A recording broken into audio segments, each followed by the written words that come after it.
Was running a little late. You know what I'm saying? We got some news I had to read to y'all for now about these legends. These legends like Norman Francis here.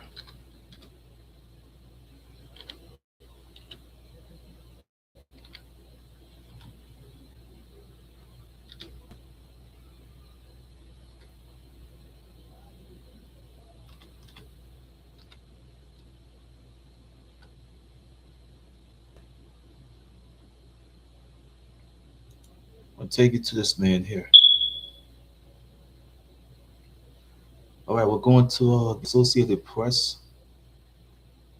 Uh, we're going to WDSU on MSN here. This man here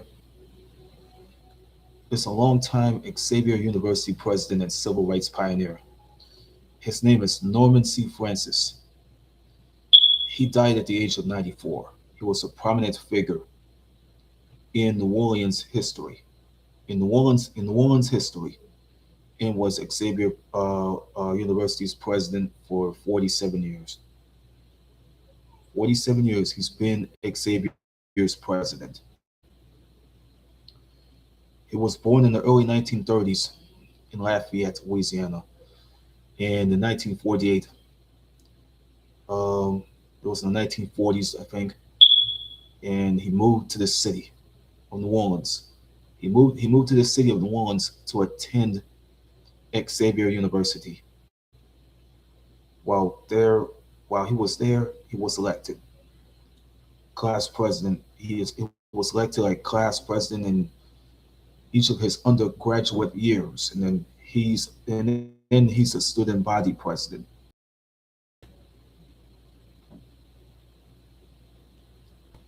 After graduating in 1952, he enrolled in the Loyola University School of Law, where yeah, the LUSL, the Loyola University School of Law, where he made history. He's the first African American person to graduate. Shortly after, he received his draft order and enlisted in the military. In 1957, in 1957, in the late 1950s, when Francis took on the first of his many roles at Xavier, when he was hired to serve as the dean of men at the university. But in 1968, he was made president of Xavier at the age of 37. 37 years old. During his tenure, the university has saw an unparalleled growth, new partnerships, and well-deserved prominence as one of the premier HBCUs in the country. That means historically black colleges and universities.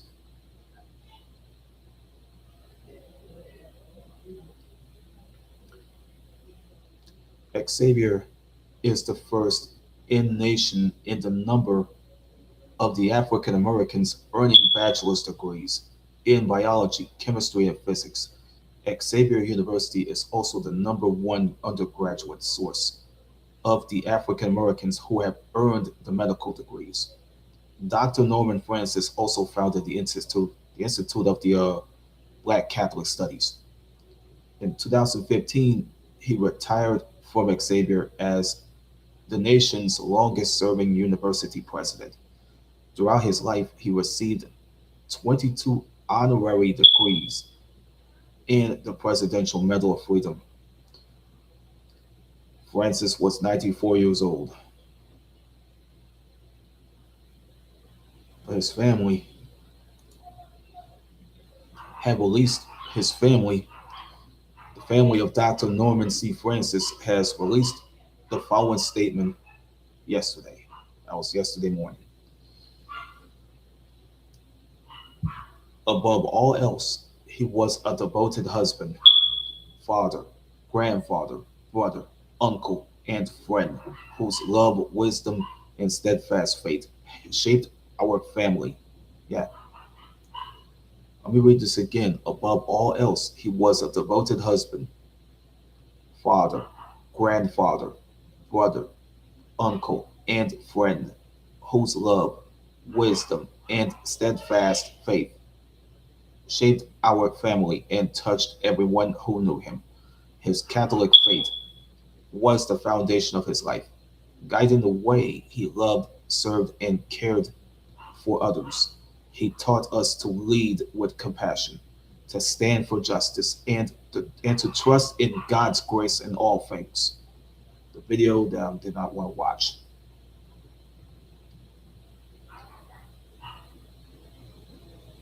While many knew him as the former president of Xavier University, yeah, Xavier University, as a civil rights leader, and he was like a respected voice. It has a respected voice for justice and equality on both the local and national stage. We knew him simply as Daddy, a man whose great, yeah, that's the word, a man whose greatest joy came from family gatherings, quiet moments of prayer, and encouraging those around him to live with purpose and kindness. We find comfort in knowing that he is now reunited in eternal rest with his beloved wife, uh, our mother Blanche, his parents, brother Bishop, uh, his brother Bishop Joseph Francis, and sisters Belma and Pauline, and many cherished members of our extended family, who had gone before him, marked with the sign of faith. Yes, word. Yes, word. Marked with the sign of faith. We trust that they are together again in the peace and light of God's loving embrace. His legacy, his legacy lives on not only through his accomplishments and leadership, but but through the countless lives he inspired, the students and the communities he uplifted, the public officials he advised, and the values he passed on to us. We will remember his gentle strength, his unwavering integrity, and his deep passion for equity. For equity. EQUITY, equity. As we celebrate his extraordinary life, we ask for your prayers for our family and for all those whose lives were blessed by knowing him. Details regarding funeral arrangements will be shared in the coming days. We respectfully ask that our family's privacy be honored during this time of mourning, as we gather in faith, remembrance, and love. There's a there's the This is Helena Moreno. Yeah, let me tell you about Helena Moreno. She's now the new mayor. She's now the new mayor of this entire city of New Orleans. Helena Moreno, who already stepped in, and she already took the place of former mayor Latoya Cantrell. Uh, Mayor Moreno's statement on the loss of Dr. Norman C. Francis, and this is what's been said here. Today, our city mourns the loss of a giant. Dr. Norman C. Francis dedicated his life to uplifting others, and through his extraordinary leadership at Xavier University of Louisiana, he shaped generations of leaders. Dr. Francis' unwavering commitment to civil rights, educational opportunity, and human dignity had an immeasurable, yes, word, immeasurable it has what immeasurable impact on our city. It was my distinct honor during my time on the city council that was in Mayor to help name Norman C. Francis Parkway in tribute to his remarkable legacy, a small reflection of the profound and lasting mark he leaves on our city. Beyond his historic achievements, I was blessed to call Dr. Francis a friend and to share a close bond with his beloved family. Today, we honor not only a trailblazer and visionary, but a compassionate leader whose life's work will continue to inspire generations. Our thoughts and prayers are with his family, the Xavier community, and all of who were touched by his extraordinary life. This was all mentioned here. This came from Liz Muriel, came from Attorney General Liz Muriel, as Liz Muriel, who was an Attorney General for the state. Um, she has said by I join all of Louisiana in mourning the passing of Norman C. Francis. His lifelong commitment to education and civil rights strengthened our state and changed countless lives. He received the Presidential Medal of Freedom in 2006 for his leadership and service to the city of New Orleans. His legacy will endure for generations. My prayers are with his family and the entire they put out this thing here at at XU at XULA 1925 community. Attorney General Liz Muriel. Yeah, we're going to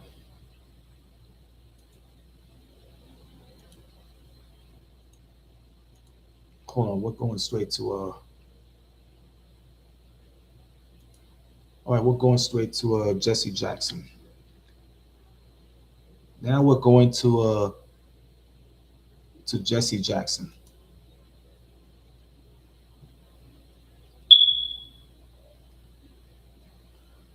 All right, we're going to National Public Radio. Yeah, that's where we're going. We're going to the National Public Radio, and we're going to the news here. Oh, this came from yesterday.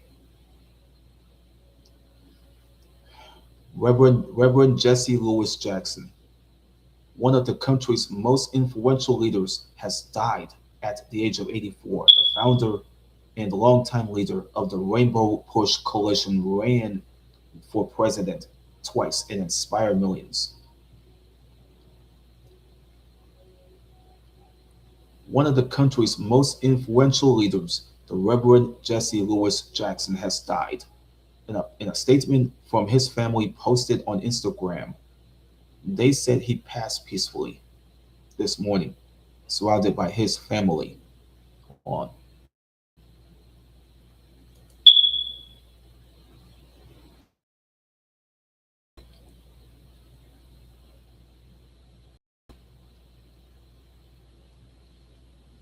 Jackson was 84 years old. He was 84 years old. He was a Baptist minister. His soaring oratory and charisma helped propel him to the national stage. Jackson fought for the rights of black Americans for decades. He ran for president twice, twice, and inspired millions during a lifetime of achievement and the controversy that bridged a divide between civil rights activism and electoral politics, as was worded. Electoral politics, that's where word came from. Electoral was this ELECTORAL AL. Electoral politics. That's the words that came out. The reactions are pouring in this morning. That's yesterday, including from fellow civil rights leaders and activists like the Reverend Al Sharpton. If I remember the Reverend Al Sharpton, he's a OG who said that his mentor was a movement unto himself. The Bishop William Barber, who called Jackson a mentor, he wrote of the legacy that lives on in those Jackson had inspired.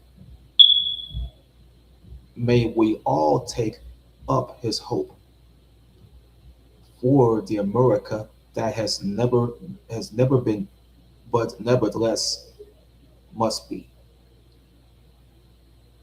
Who has this remembrance? All right, who has this remembrance? Cheryl Corley from NPR has this remembrance, and this is what she said. She said that when Jesse Jackson held his weekly Saturday morning meetings at his Rainbow Push headquarters in Chicago. In Chicago, it often sounded like a Sunday church with a mix of music and message. There's a sound bite of an archive of a recording that was so archived, and the unidentified choir starts singing. It's singing, "We come this far by faith, leaning on the Lord." That came from the unidentified choir. Yeah, I got me singing like a church mouse. Coley, Coley, let me tell you about Coley. Coley had mentioned this uh, after the unidentified choir started singing that we come this far by faith, leaning on the Lord.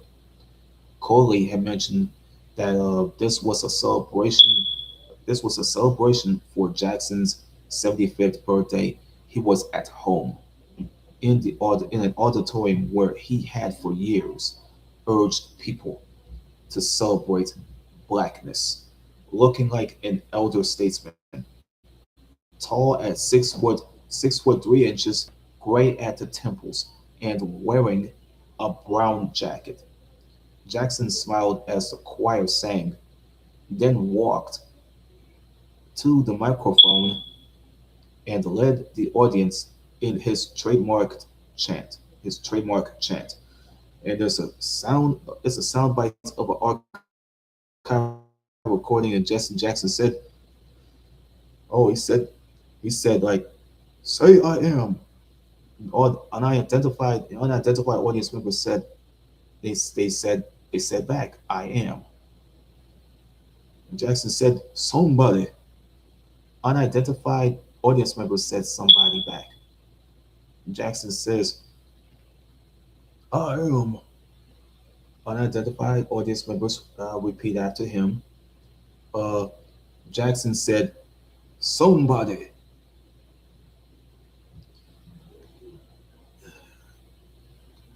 This is from Corley. This is from Corley. She said that journalist Barbara Reynolds, the author of the Jackson biography, America's David, says Jackson had tremendous allure, swashbuckling good looks, and he knew how to turn a phrase. She says in the early days, thousands came to the Operation Push coalition to hear Jackson's rhyming atmosphere of hope. This came from Barbara Reynolds. It had a cadence that we were used to hearing from the black church, but it was a cadence, of now, not what we're going to get when we die. That's what. Let me see what she says. She says this in the keys, like not what we're going to get when we die and all go to heaven, but We're going to get ours right now. And he was young. Coley mentioned this and said that a hip Chicago preacher who wore tennis shoes and leather jackets. Jackson was born Jesse Louis Burns on October the 8th, 1941. That's right, 1941 in Greenville, South Carolina. His surname changed to Jackson after his single mother married his stepfather, adopted him.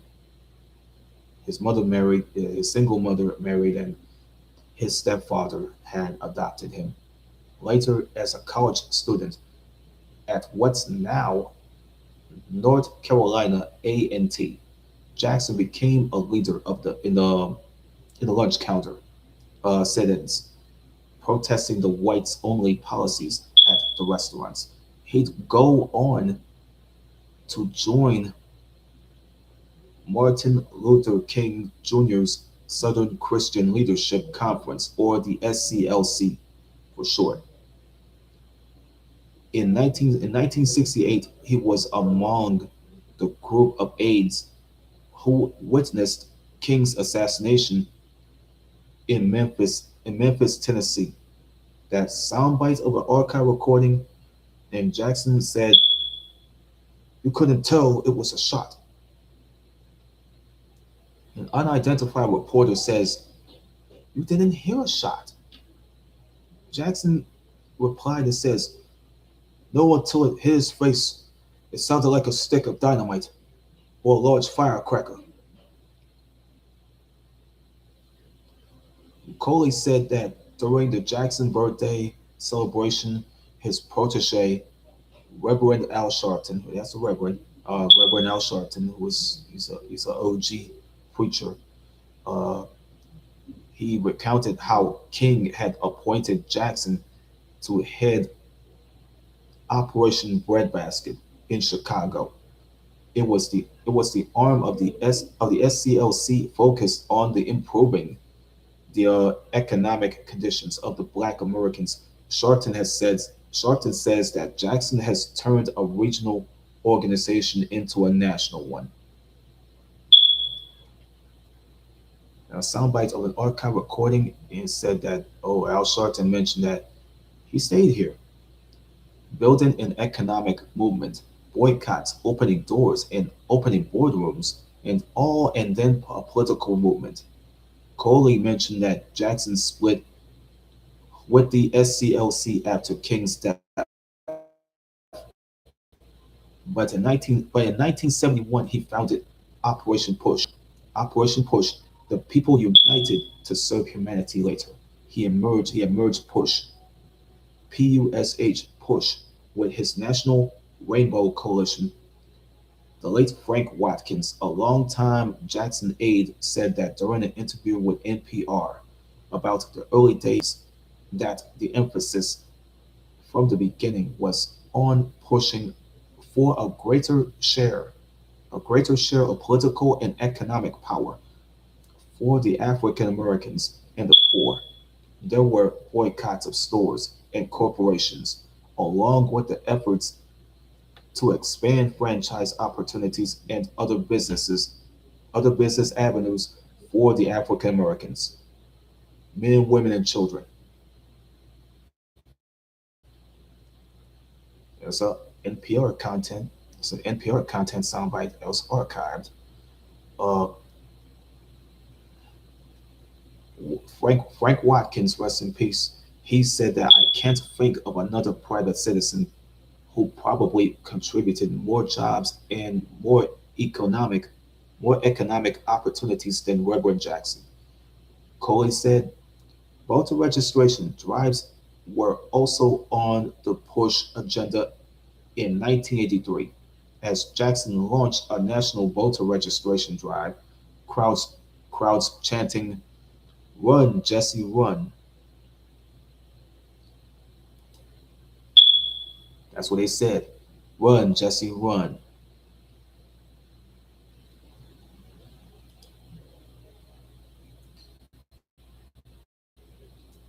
urged him to run for president. That November, he told the supporters that he would seek the Democratic nomination.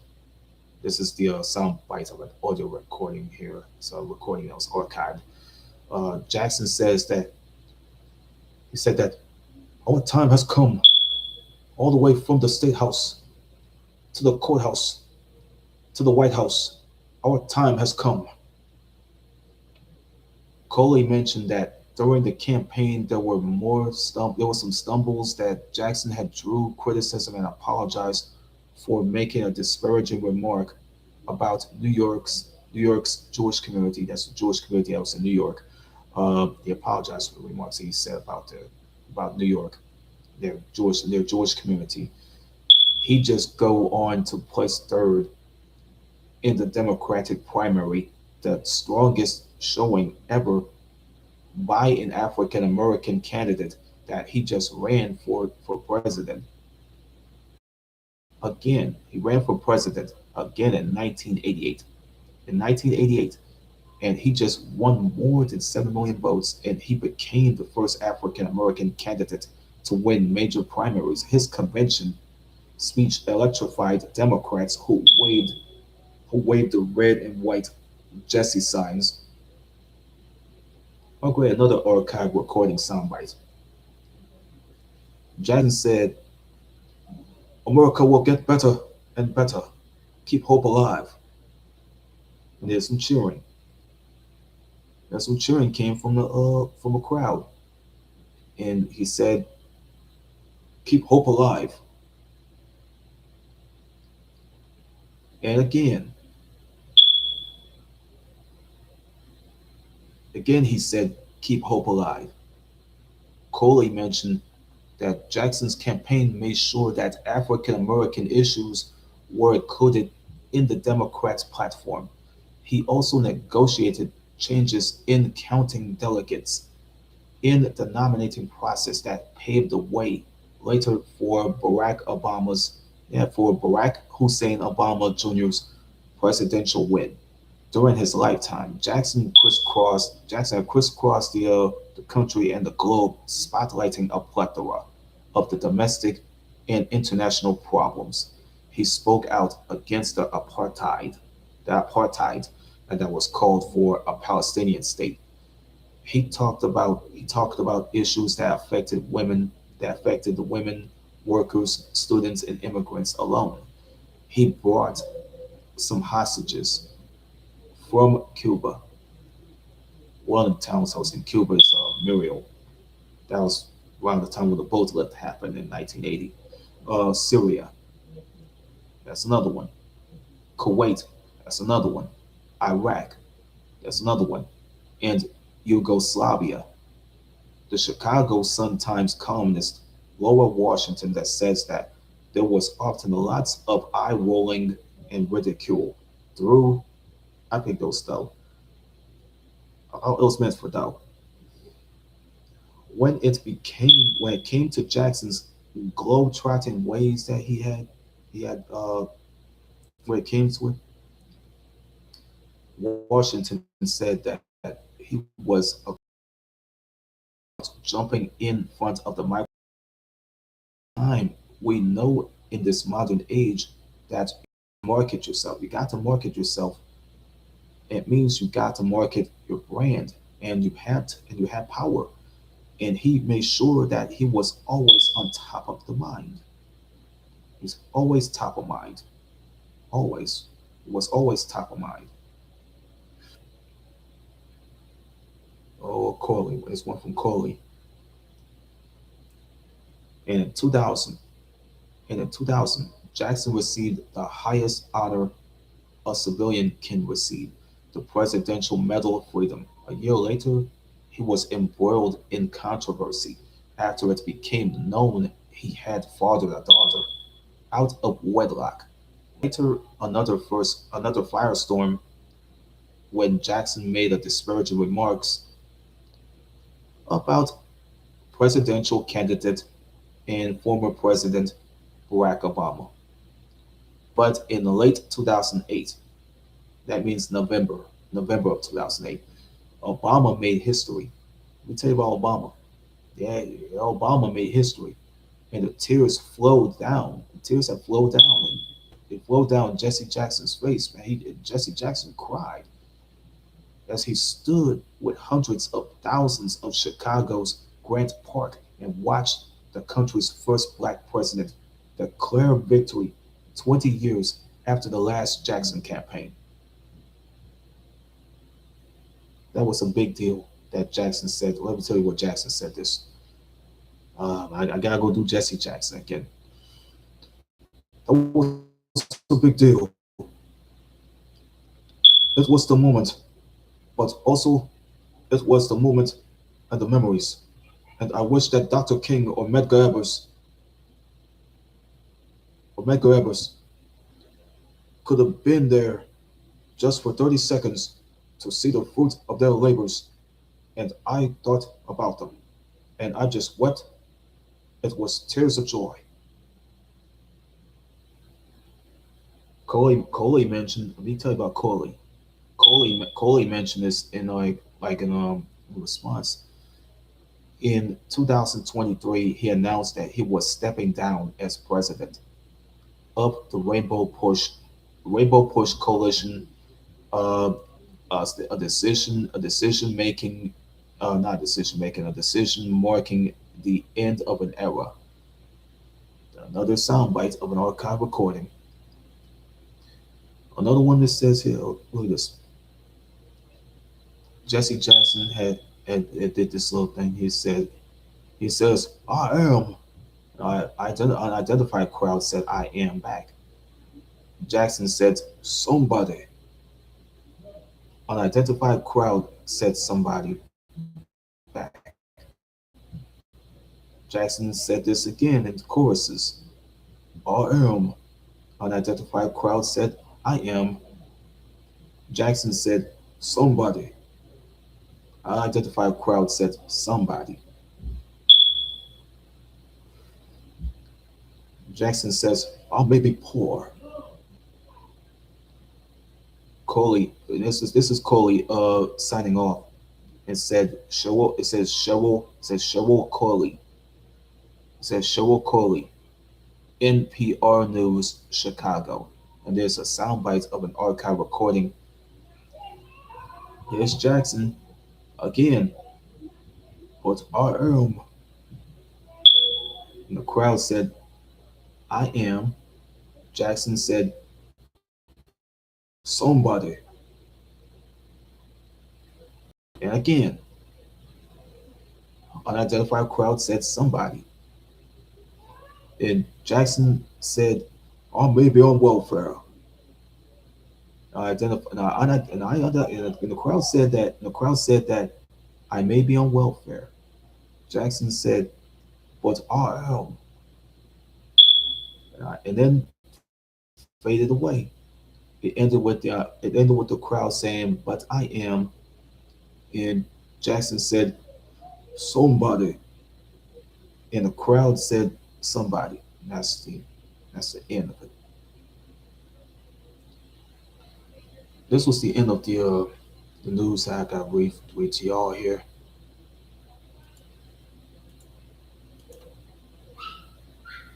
Sorry, I had to read this to y'all in the impersonation of Jesse Jackson. So bad.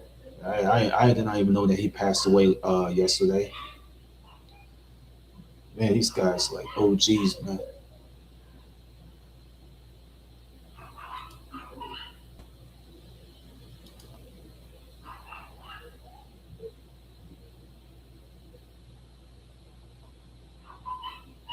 Let me go to Wikipedia, man. Oh, boy.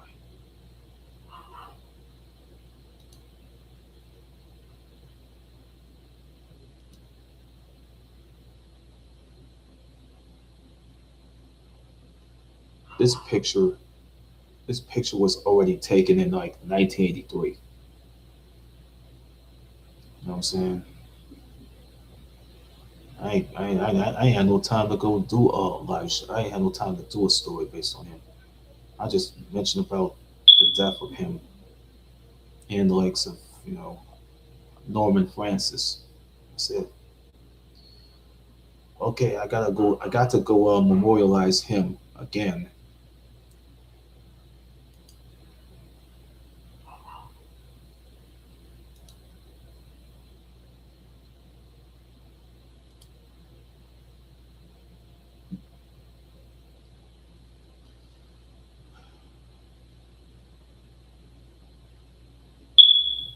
That's where we're going.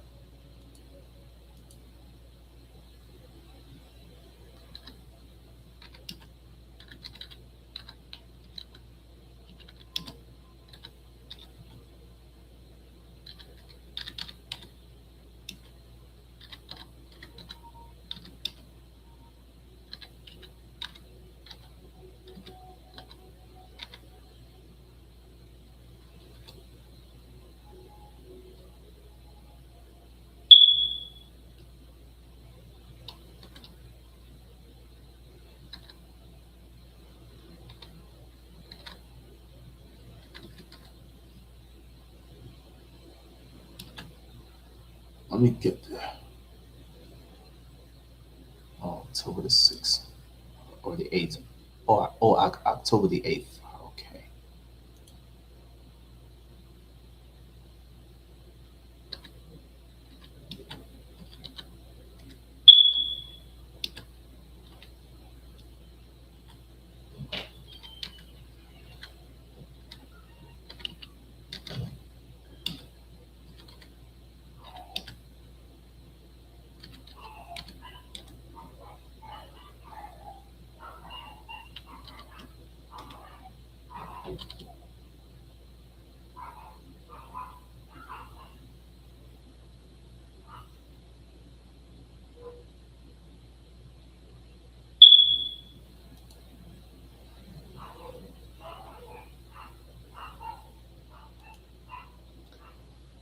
We'll go do another one. We'll do another one for Norman Francis.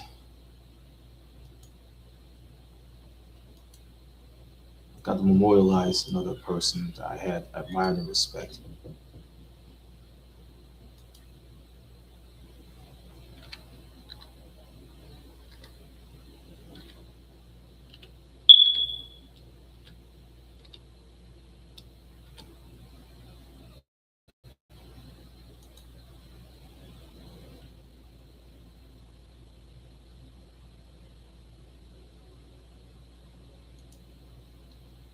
It's gonna take a while. Hold on.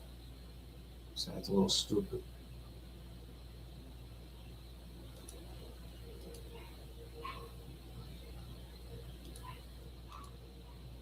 That's a little stupid. Hold on.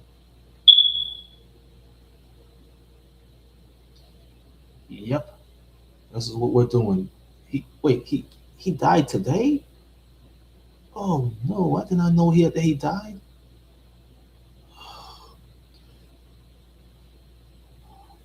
I'm gonna get him memorialized. I'm gonna go get this man memorialized too. Um,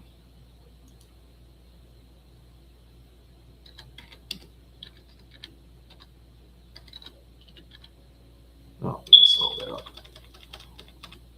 Yeah, it sickens me.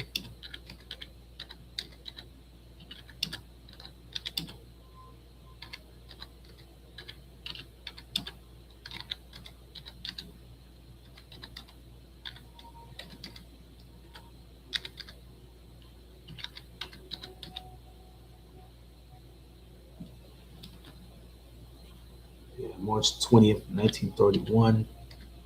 Let's see, March 30th. Oh, no, I got this one. Let me get this one. March 20th.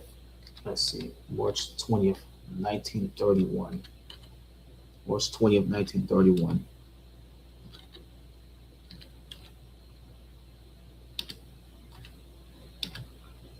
Hey, and then he died today. He probably died right after Jesse Jackson. Let me see. He died yesterday, and then Norman Francis died today. So we gotta put the names. We gotta put the I gotta go memorialize people. I gotta memorialize one person who had the bridge named after him. So I ain't got no time to do a live show based on his story. I'm just looking to work on doing the news because a man my age can do it. You know what I'm saying? A man my age can possibly do it. I can only do it because it's time to make everything worth something.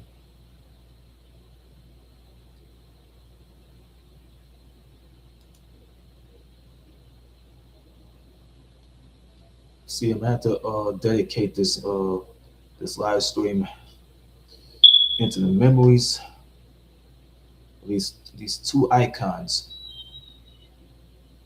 civil rights legend uh, Jesse Louis Burns, who's also had changed his name legally, uh, his last name legally to Jackson. That's why I know of.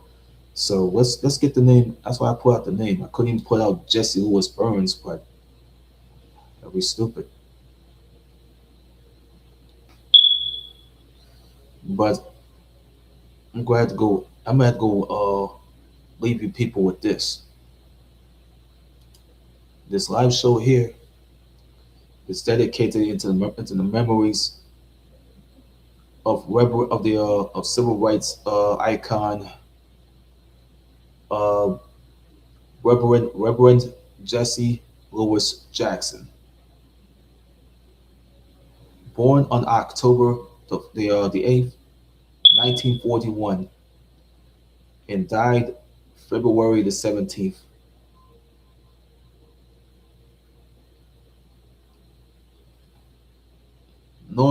Norman Christopher Francis, born on March the 20th, 1931, and died today. That marks that marks February it marks February the 18th of this year. Rest in peace, Reverend Jesse Jackson